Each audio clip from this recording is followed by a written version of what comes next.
Go ahead and think about this time last year. We had heard about this virus that came from Asia, came from China, made it to Iran, maybe even right about now, maybe made its way to Washington. It was like on our radar. But none of us could have ever expected this. The difficulty that this past year has been.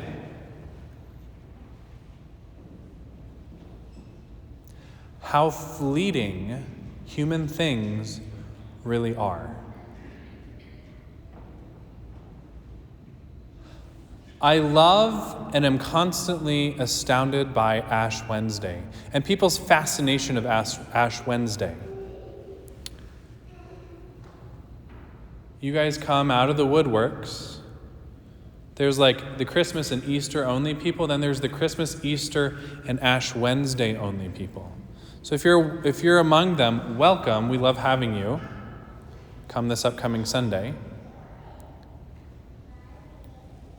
But there's this visceral need that we have. Not for ashes per se, but for something else that it represents. You'll all come forward, and myself or one of the other ministers will say, remember that you are dust, and to dust you shall return. Again, just think about this time last year, how fleeting everything truly is. How the economy is not certain. How family ties are not certain.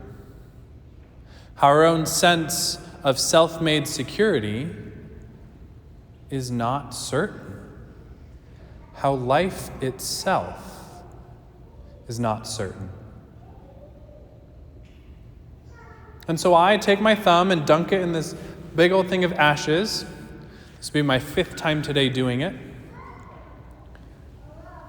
And draw on your forehead, saying, remember you are dust, and to dust you shall return. Reminding you of your mortality. In the midst of global pandemic, you're going to die.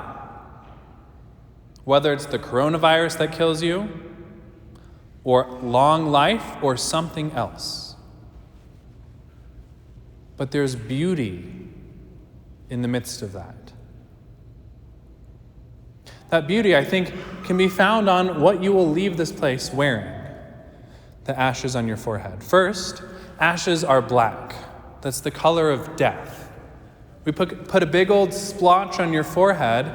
Had you come in the morning, you'd go to work and go on your Zoom calls, and some people would be like, oh gosh, I forgot it's Ash Wednesday. We put something noticeable, something that's even humbling.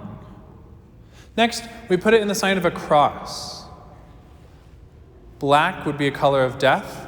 The cross would be a symbol of death. You and I take it for granted as a symbol of faith, as a symbol of hope, as a symbol of love, as a symbol of Jesus, as a symbol of whatever. But that thing used to be a torture device. It used to be a means of execution. And we now take that very means and place it on our foreheads as a symbol of I belong to Him. Lastly, we use ashes.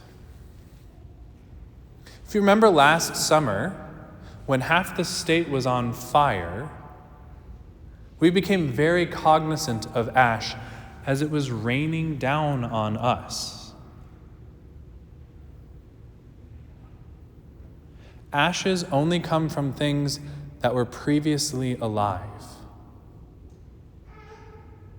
that were consumed, that were made to die and caught up in flame.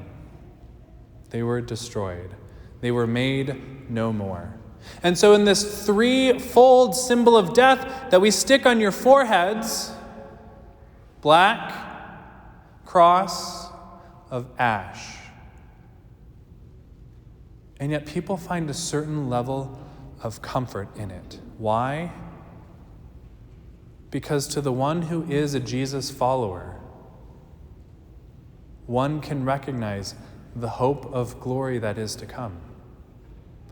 That we are not here for death alone, but because we have faith, hope, and love in the one who alone has anything to say about death with any kind of authority.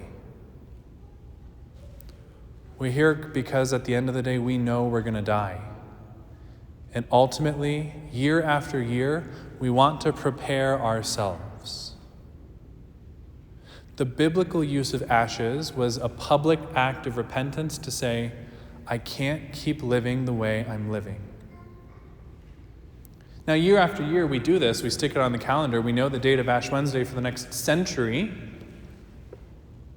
Hopefully, you'll keep showing up, and hopefully, you'll keep finding something in your life that you say, if I keep doing this, it's not going to end well for me. And you and I keep aligning our faith life, our lived life, to the life of Jesus on that cross. Because we believe if we live with him in this life, we will die with him. If then we die with him, we will live forever. So this triple symbol of death that you will all march out here with, let it be a proclamation of the life promised by the one who has destroyed death. Praised be Jesus Christ.